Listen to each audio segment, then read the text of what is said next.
नमस्कार दोस्तों, daily 5 mock questions for prelims 9 अक्टूबर 2020 में आपका स्वागत है। मेरा नाम है विनीत सागर।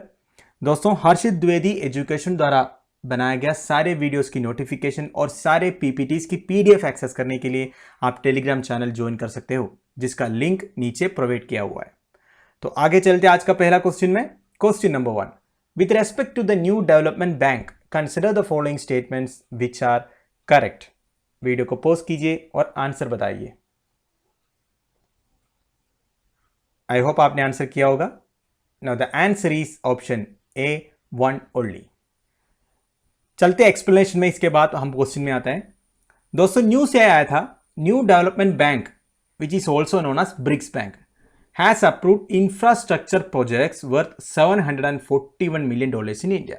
ठीक है, अब इसमें 500 मिलियन होगा Delhi Ghaziabad Meerut regional rapid transit system के लिए, एक हाई स्पीड ट्रेन प्रोजेक्ट है, और 241 मिलियन किसके लिए? मुंबई मेट्रो रेल प्रोजेक्ट के लिए।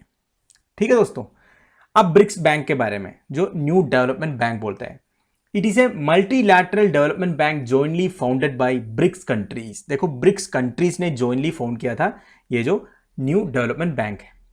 अब ब्रिक्स कंट्रीज मतलब कौन कौन सा है? Brazil, Russia, India, China and South Africa. At the 6th BRICS summit in Fortaleza Brazil in 2014, तो 2014 में फाउंड किया था new development bank. It was formed to support infrastructure and sustainable development efforts in BRICS and other underserved emerging economies for faster development through innovation and cutting edge technology। देखो दोस्तों, किसके लिए बनाया गया? Infrastructure and sustainable development efforts के लिए, जो BRICS countries में हो रहा है। पर केवल ब्रिक्स कंट्रीज में नहीं, और भी अंडरसर्व्ड एमर्जिंग इकोनॉमीज। ठीक है, तो एमर्जिंग इकोनॉमीज को भी, जो अंडरसर्व्ड है, बिल्कुल गरीब देश है, ठीक है, उनके लिए भी लोन्स प्रोवाइड करते हैं for faster development through innovation and cutting edge technology. Cutting edge मतलब लेटेस्ट एडवांस टेक्नोलॉजी। ठीक है, it is headquartered at Shanghai, China. तो चाइना में शंघाई में इसके हेडक्वार्टर्स है। 2018 में NDB reserved observer status in United Nations General Assembly. बहुत इंपॉर्टेंट पॉइंट है दोस्तों, यूनाइटेड नेशंस जनरल असेंबली का ऑब्जर्वर स्टेटस इस बैंक को है। अब general strategy of the bank lays out how the NDB intends to fulfil its mandate of mobilizing resources for infrastructure and sustainable development projects in BRICS and other emerging economies and developing countries। तो ये मैंने एक बार बता दिया था।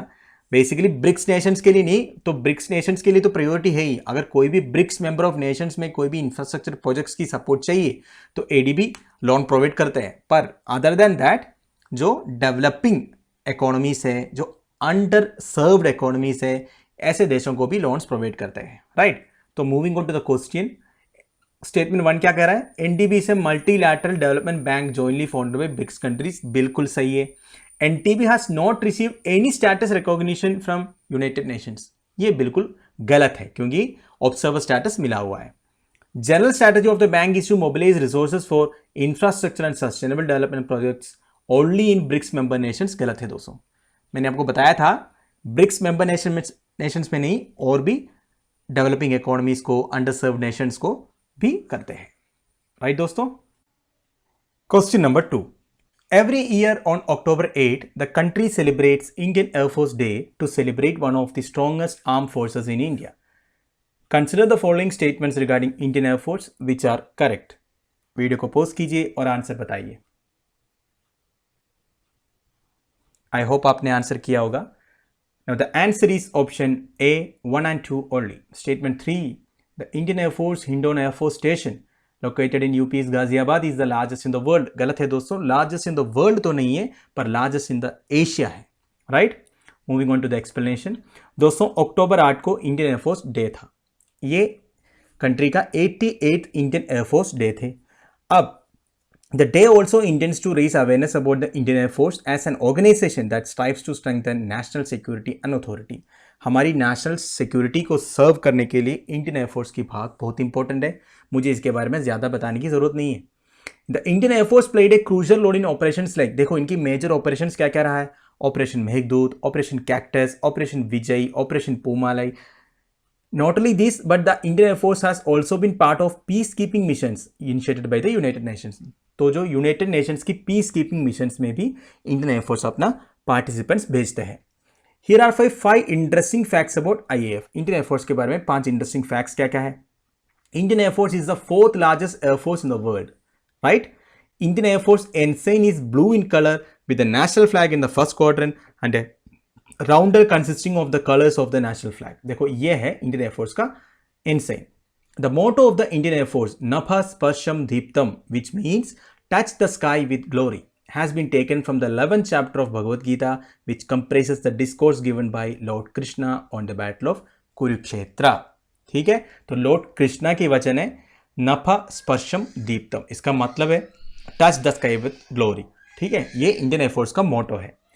The Indian air force special force unit the Garud commando force was formed in सितंबर 2004। देखो, तो इंडियन एयरफोर्स का जो कमांडो फोर्स है, स्पेशल फोर्स है, इसका नाम है गरुड़ कमांडो फोर्स, 2004 में फॉर्म हुआ था। Indian air force Hindon air force station located in UP's Ghaziabad is largest in the Asia. Right दोस्तों, तो हमारी स्टेटमेंट क्या क्या था। IAF is the 4th largest air force in the world, बिल्कुल सही है। Garud commando force is a special forces unit of the Indian air force, बिल्कुल सही है। तो तीसरा मैंने बताया था आपको ऑलरेडी, गलत है। राइट दोस्तों, question number 3, with respect to graded response action plan GRAP consider the following statements which are correct. Video को पॉज कीजिए और आंसर बताइए। आई होप आपने आंसर किया होगा। Now the answer is option D 1, 2, 3 and 4। दोस्तों चारों स्टेटमेंट सही है। एक ग्रेडेड रेस्पॉन्स एक्शन प्लान क्या है। पहले स्टेटमेंट 1 में क्या लिखा है देखो, GRAP was prepared by ministry of environment forest and climate change after the order of supreme court of December 2016। दोस्तों दिल्ली में पोल्यूशन कितना ज्यादा है ये हम सबको पता है।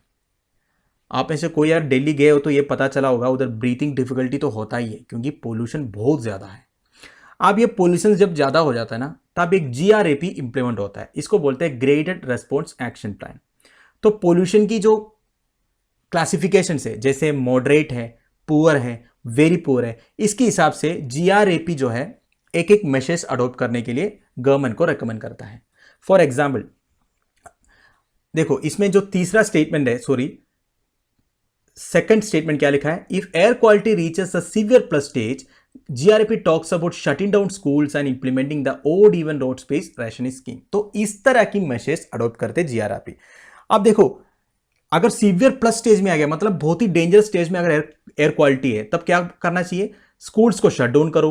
और odd even road space rationing scheme, क्या है odd even road space rationing scheme, मतलब जो जितने भी गाड़ी है, 4 व्हीलर्स है या 2 व्हीलर्स है, जो ओड नंबर में एंड करते हैं वो एक दिन जाएगा। इसका मतलब है जो इवन नंबर्स में, जो नंबर प्लेट में जिसका नंबर इवन नंबर होगा वो उस दिन बाहर नहीं निकलेगा। तो एक दिन ओड नंबर वाली गाड़ी निकलेगा, दूसरे दिन इवन नंबर वाली गाड़ी निकलेगा। तो इस तरह मतलब पोल्यूशन कंट्रोल करने के लिए जीआरएपी जब बहुत सीवियर प्लस स्टेज में हो जाता है, इस तरह के भी मेशर्स अडॉप्ट करने के लिए बोलते हैं। तो बेसिकली आपको समझ में आ गया होगा जीआरएपी क्या है। बेसिकली एयर पोल्यूशन से रिलेटेड है। ठीक है, अब GRAP was prepared by ministry of environment forest and climate change. ठीक है, इस एनवायरनमेंट ने प्रिपेयर किया था after the order of supreme court. ठीक है, दिसंबर 2016 को सुप्रीम कोर्ट ने ऑर्डर दिया था, तब जाके ये बना। सेकंड स्टेटमेंट हमने पढ़ लिया ऑलरेडी।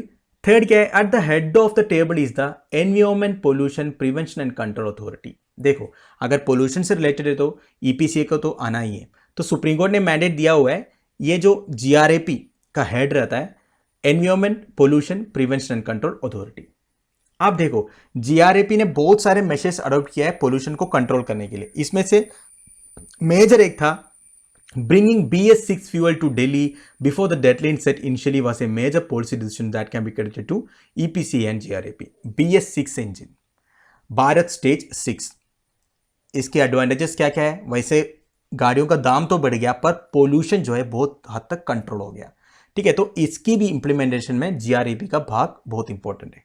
राइट दोस्तों, अब इसकी देखो, action plan which was formulated in 2016 and notified in 2017 has been in effect for 2 years in Delhi and National Capital Region। 2 साल तक दिल्ली में ये इंप्लीमेंटेड था। अब रिसेंटली न्यूज आया है कि जीआरएपी और एक बार इंप्लीमेंट करने के लिए, क्योंकि अभी प्रेजेंटली दिल्ली में जो कंडीशन है बहुत बुरा होता जा रहा है। Plan was formulated after several meetings were held by Environment Pollution Authority and with state government representatives and experts। अब मेन क्या है मैं पढ़ लेता हूं।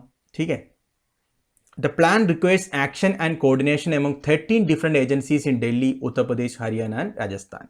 ठीक है, तो ये देखो, ये सब एक्शन को इंप्लीमेंट करने के लिए बेसिकली जीआरपी जो भी मशर्स बोलते हैं ना, ये सबको इंप्लीमेंट करने के लिए 13 डिफरेंट एजेंसीज काम करते हैं। वो दिल्ली में, उत्तर प्रदेश में, हरियाणा में, राजस्थान में। ठीक है, बेसिकली एनसीआर एरियाज, जो नेशनल कैपिटल रीजन एरिया आपको पता ही है, थोड़ा सा बड़ा है, थोड़ा सा हरियाणा में जाता है, थोड़ा सा उत्तर प्रदेश में जाता है। ठीक है, इस तरह। Head of the table EPCA, तो सुप्रीम कोर्ट का मैंडेट है ईपीसीए जीआरपी इंप्लीमेंट करने का हेड रहेगा। राइट दोस्तों, तो हमारी चारों state. Question number 4, consider the following statements regarding television rating point TRP which are correct. Video को पॉज कीजिए और आंसर बताइए। आई होप आपने आंसर किया होगा। Now the answer is option D 1, 2 and 3। दोस्तों तीनों स्टेटमेंट सही है। Television rating point, TRP ratings के बारे में आप लोग सुने होंगे। टीआरपी रेटिंग से यह पता चलता है कि एक एक चैनल में एक एक प्रोग्राम का कितना व्यूवरशिप है, कितना ज्यादा लोग एक प्रोग्राम को देख रहे हैं, तो इसके हिसाब से टीआरपी रेटिंग्स देते हैं। ठीक है, अब दोस्तों ये कौन कराता है टीआरपी रेटिंग्स? ये जो सर्वे है, ब्रॉडकास्ट ऑडियंस रिसर्च काउंसिल करके एक काउंसिल है। It is an industry led body and it is a sole provider of television rating services on a commercial basis. तो यही प्रोवाइड करते हैं टीआरपी रेटिंग्स। ठीक है दोस्तों, अब ये बीएआरसी जो है, ये जो टीआरपी रेटिंग कैसे करते हैं ये मैं आपको बताऊंगा। दोस्तों एक device is attach to the TV set in a few thousand viewer sources for judging and calculating TRPs. तो बेसिकली क्या होता है, ये जो बीएआरसी है ये कुछ शहरों में करीब 2000 घर तक सेलेक्ट करते हैं। ठीक है, 1000, 2000, 3000 जो भी है, एक एक शहर में, एक एक ज्योग्राफिकल लोकेशन में कुछ घरों को सेलेक्ट करने के बाद इनकी जो टीवी है ना दोस्तों, टीवी के साथ एक मीटर अटैच करते हैं। इस मीटर का नाम है पीपल्स मीटर। अब देखो, it records the time and programme that a viewer watches on a particular day. देखो ये रिकॉर्ड करता है, इसे पता चलता है कि एक एक घर में टीवी में कौन सा चैनल कौन सा प्रोग्राम देख रहा है, इसका टाइमिंग। ठीक है, then the average is taken for a 30-day period which gives viewership status for a particular channel. तो 30 दिन का डाटा कलेक्ट करते हैं। इसका एवरेज लेने के बाद पता चलेगा ना, 2000, 3000 कितने भी घरों में आपने लगाया सबका एवरेज ले लेगा। ठीक है, वो एवरेज देखिए, ये पता चल जाएगा कौन से चैनल सबसे ज्यादा देख रहे लोग, सबसे ज्यादा व्यूवरशिप कौन से चैनल को है, और ये भी पता चलेगा कौन से प्रोग्राम को है, मतलब कौन से टाइम में टीवी ऑन है, कौन से टाइम में टीवी इस चैनल में ट्यून्ड है। तो इस तरह टीआरपी रेटिंग्स पता चल जाता है। राइट दोस्तों, BARC is an industry-led body represented by the Indian Broadcasting Foundation, the Indian Society of Advertisers, and Advertising Agencies Association of India.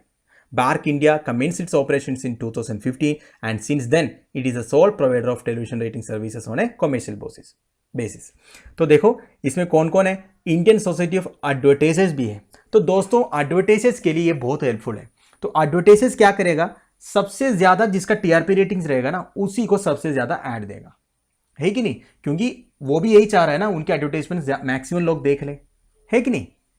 अब उम्मीद है आप लोगों को ये जो टीआरपी रेटिंग्स के बारे में और कैसे कंडक्ट किया जा रहा है ये समझ में आ गया होगा। अब रिसेंटली न्यूज क्या आ रहा है दोस्तों, मुंबई पुलिस ने अर्नब गोस्वामी जी के जो चैनल है रिपब्लिक, उसके अगेंस्ट एक केस फाइल किया है। क्या कि इन्होंने टीआरपी रेटिंग्स में फ्रॉडुलेंस किया है करके।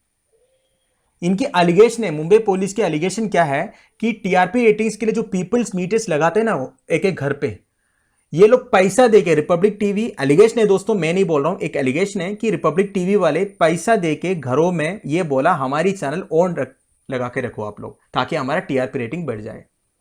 पर अर्नब गोस्वामी जी ने इस एलिगेशन को रिजेक्ट किया है और बोला है हमने जो ऑनेस्ट काम कर रहा है, ठीक है, और सुशांत सिंह राजपूत वाला केस में जो मुंबई पुलिस के अगेंस्ट कुछ पॉइंट्स लाए उसकी रिवेंज ले रहे करके।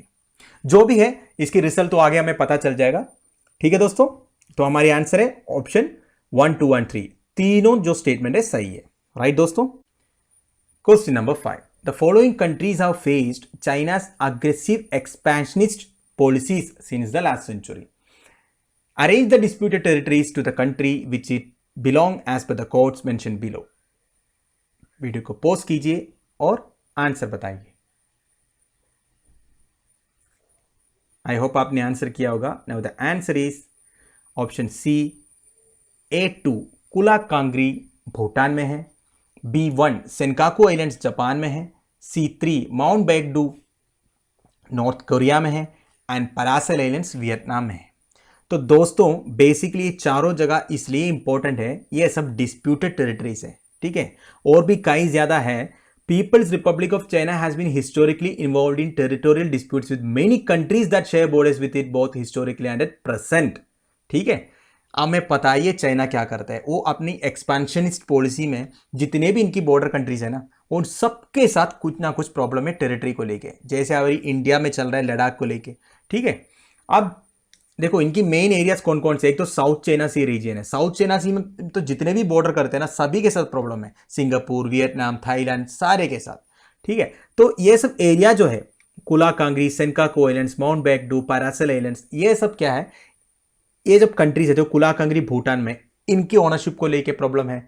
अब सेनकाकू आइलैंड जो जापान के साथ शेयर करता है उसमें भी प्रॉब्लम है। माउंट बैकडू जो नॉर्थ कोरिया के साथ भी है, परासल आइलैंड्स वियतनाम के साथ भी है। तो इस तरह बहुत सारे हैं, मैंने बस 4 इंपॉर्टेंट इधर डाला हूं, ठीक है दोस्तों।